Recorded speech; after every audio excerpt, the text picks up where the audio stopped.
Well, crazily enough, the Formula 1 2019 season is almost here. I know that's a little bit crazy to say, but today I thought I'd do a quick little information video regarding testing, a little guide, and giving you the dates for the Formula 1 testing for this season, as well as the dates that we have so far confirmed for the car launches, my favourite bit of the year in Formula 1 for the teams for the upcoming season.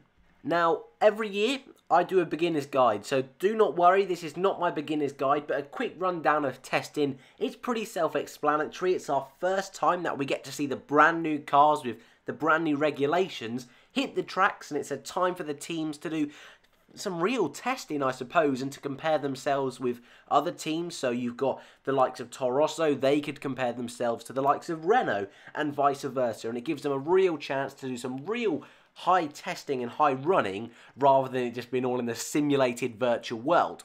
The fallbacks of this is that it does give the chance for your competitors to look at little nooks and crannies on the cars and see, oh, hang on a second, we can improve this area of our car. But generally, for the fans, it's just the first time of the year that we get to see the brand new liveries, and like I say, it's a chance for us as well to see the brand new regulations. This year in Formula 1, we're going to have brand new front wings, which in theory should help with overtaking across the season, so that's big thumbs up from me. But the biggest thing, like I just said as well, the liveries for me. That is it, seeing all the brand new cars, the brand new slaps of paints all over the grid, and hopefully this season we won't have a repeat of last year, and you can see on screen now, it was a very frosty affair, it was last season. But this year, we're expecting to see livery changes from the likes of Williams.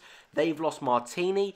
Maybe we could see one from Red Bull. I imagine as well Haas with their Rich Energy sponsorship, and maybe as well Racing Point, they could do a little switch up of their livery as well. So then, the testing dates. We have 2 tests for pre-season in Formula 1 this year, very similar to last year.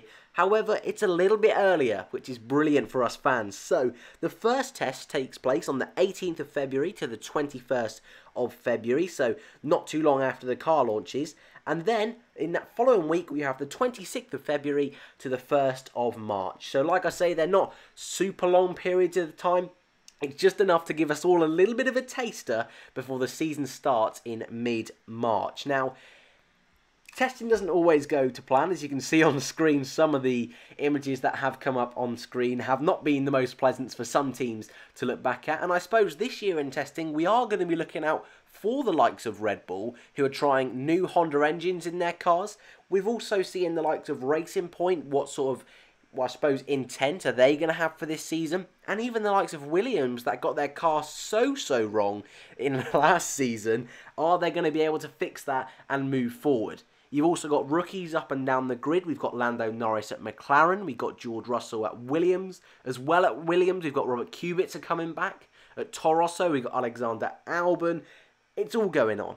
And then, of course, we've got the big stories at the front. Can Mercedes retain the championship? Will Ferrari, with Charles Leclerc in the car, is that going to be a real shining star story as the season progresses? We'll also see Daniel Ricciardo moving over to Renault. And indeed, Renault are the very first team to launch their car. And that's, funnily enough, on my birthday. So cheers, Renault, for that one. And that'll be taking place on the 12th of February.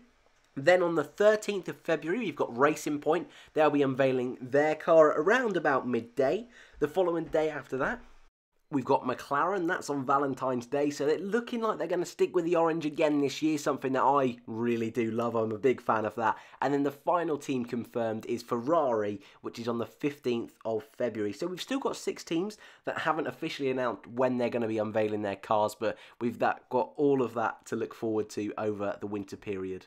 So in the comments below, I want you to tell me who's going to be the top of testing and which team is going to be the biggest surprise across testing and across the 2019 season. Thank you guys for watching, and I'll see you in the next one.